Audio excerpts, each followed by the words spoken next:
How rich people survive economic slowdowns. Hey everyone, it's Wolfgang. I wanted to cover this topic because a lot of people wonder about this. We're in an economic slowdown to some degree right now. There are a lot of reasons why that's been happening. It's been going on for a while. Interest rates are high, so it makes it difficult to buy homes. And so people are not really moving as much. When people move from an old house to a new house, that creates economic activity. They spend money to fix up the old place to get it sold. They spend money on the new place to get it ready for them. A lot of that is not happening, and that's hurting the economy. That's just one factor that's creating this economic slowdown we have. So rich people survive economic slowdowns for a lot of different reasons. Some of which are they tend to have low debt. And if they do have any debt, they usually only take on debt that grows their wealth, like investing in companies or investing in real estate. They tend to have low debt, and they're not spendthrifts. And they tend to max out their retirement assets, having a well of liquid assets or semi-liquid assets in a retirement account. Example, Peter Thiel created some controversy. He has a lot of his wealth in a Roth IRA. And when this came to light, how much money he actually had in his Roth IRA, some people in Congress sought to change the rules for the Roth. Peter Thiel was a co-founder of Palantir and PayPal, by the way.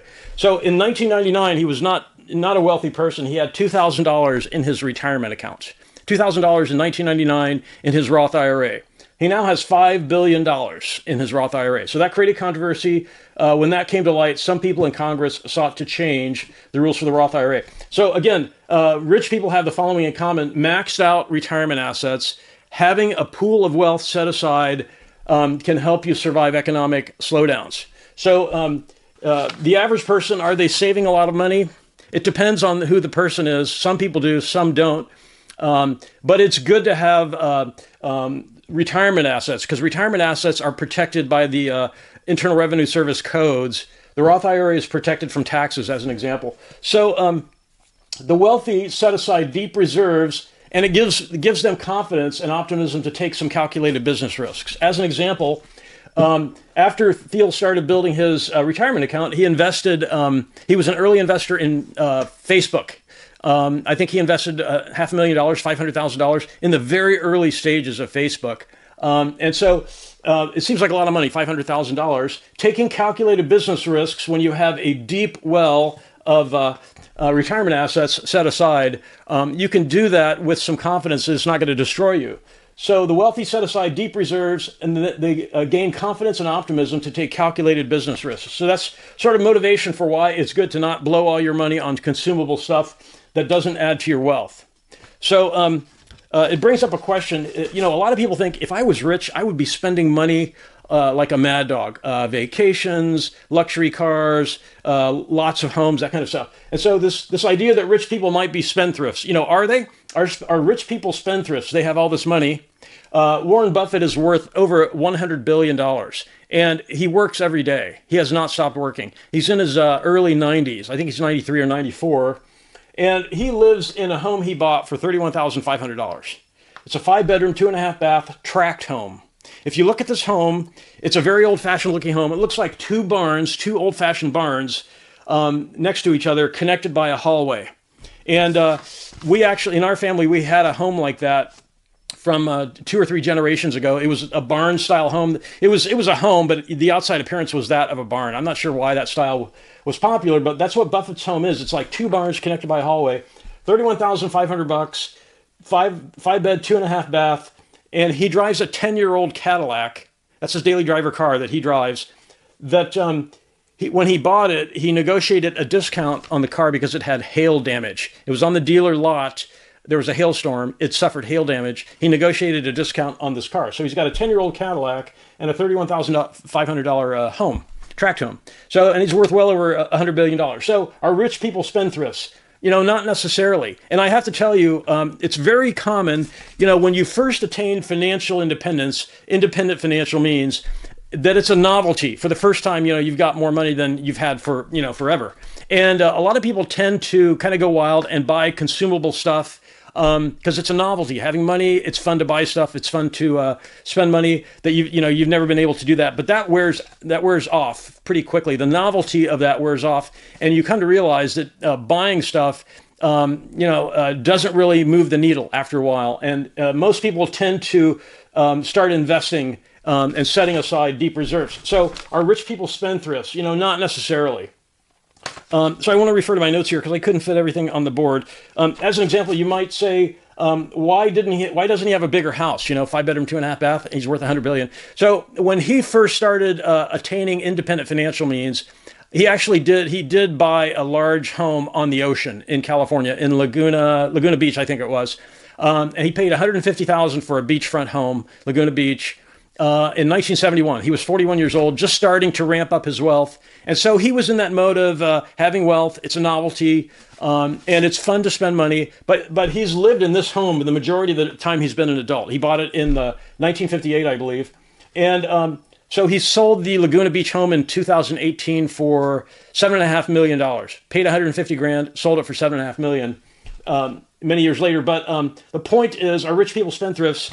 Not necessarily, because buying a large home, the first thing you realize when you buy a large home with a lot of rooms is you don't really use most of the rooms most of the time. You tend to spend your time in a smaller subset of the rooms, the total number of rooms in the house. And you instantly have the burden of keeping all the rooms you don't use clean. You have to keep all the rooms clean. And you can also tend to fill up those rooms with crap.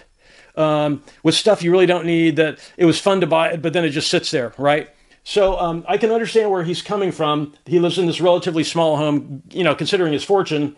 It's a low burden to keep the home in good shape. So rich people survive economic slowdowns. This is the key point of this video, by having deep reserves. When you have deep reserves set aside, when you're not blowing your money on stuff that loses value, then the ups and downs in the economy don't really bother you.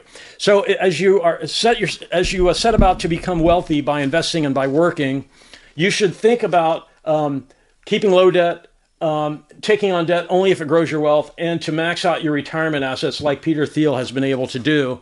Establish deep reserves so that you have the confidence to take calculated business risks to grow your wealth. And if your bets don't pan out, then it's not going to destroy you, right? Because you have deep reserves set aside. So rich people survive economic downturns by having deep reserves. There's nothing wrong with being frugal. There's nothing wrong with being frugal. Here are some examples, and I'll refer to some on my notes here because I couldn't fit everything. So J. Paul Getty was a billionaire in the oil business. He owned Getty Oil. That was just one of the companies he owned. He had a ton of money. He installed a payphone in his house because he had a lot of people who would visit him, so-called friends. And at that time, calling long distance was very expensive, nothing like now. And he had a lot of people who would come to his house, use his telephone, and call and create very high phone bills for him. And he could easily afford that, but he installed a payphone, and that stopped the people visiting him who were visiting him only to have access to free long distance calling. So there's nothing wrong with being a billionaire and installing a payphone. Absolutely nothing wrong with that, because money is for setting aside deep reserves to protect yourself in case any of your calculated business risks go south. Deep reserves. Steve Ballmer is another example. He's worth billions, tens of billions of dollars. Co-founder of Microsoft. I think he was employee number 30 at Microsoft. And he drives a $26,000 Ford Fusion. Right? So it's like Buffett drives his 10-year-old Cadillac. Ballmer's a cheapskate too. So a lot of these people are cheapskates. And the reason is, like I said at the beginning, when you initially attain independent financial means, you get it out of your system buying stuff that's fun to buy, and then it just sits there, and it slowly dawns on you that, that was fun to buy, but I'm not using it. That was money wasted. And now you have the burden of what do I do with it, right? And so that can be a problem. And so these folks tend not to blow money like you would think. Are rich people spendthrifts? Like I said, a lot of people think if you have a lot of money, I'm going to buy vacations, second homes, exotic cars, and so on. That's really not the way it works. You get burnt out on spending money on useless crap. That's actually what happens. So some other examples, Bill Gates, founder of Microsoft, has a reputation for being frugal. The owner of Gucci, we've all heard of Gucci, the luxury brand Gucci. He drives a $52,000 Lexus. The founder of Dish Network, satellite TV, this guy packs his own lunches, a sandwich and Gatorade, and he splits hotel bills with employees in his company. So there's a guy who, a professor at Stanford University, David Sheridan, he's worth $5 billion. He got his money by being an early Google investor. He gives himself his own haircuts. He's too cheap to spend $18 on supercuts, right? So the key is deep reserves, do it. Because it's cool to get it out of your system. Once you attain independent financial means, give yourself the freedoms. You can say, I'm going to spend the next 3 months or 6 months, whatever your particular time period is, get that out of your system, and then build up your retirement assets. Because once you have deep reserves, you will gain the confidence to take calculated business risks that will grow your wealth. There aren't that many people who are smart enough to gain independent financial means and then blow it all on exotic cars, right? They usually figure out, okay, I bought 3 exotic cars here. How many more can I buy? I can only drive one, right? And I got the burden of taking care of the other ones when I'm not even using them. So establish deep reserves. You will survive economic slowdowns. You'll be able to sleep at night. Low debt. And if you do take on debt, only take on debt to grow your wealth. Don't take on debt to buy crap. I just don't recommend that. So if you have any questions about this, I have personal experience with this kind of stuff. You can ask me any questions in the comments and I'll be happy to answer. And I want to thank everyone for watching and have a great day.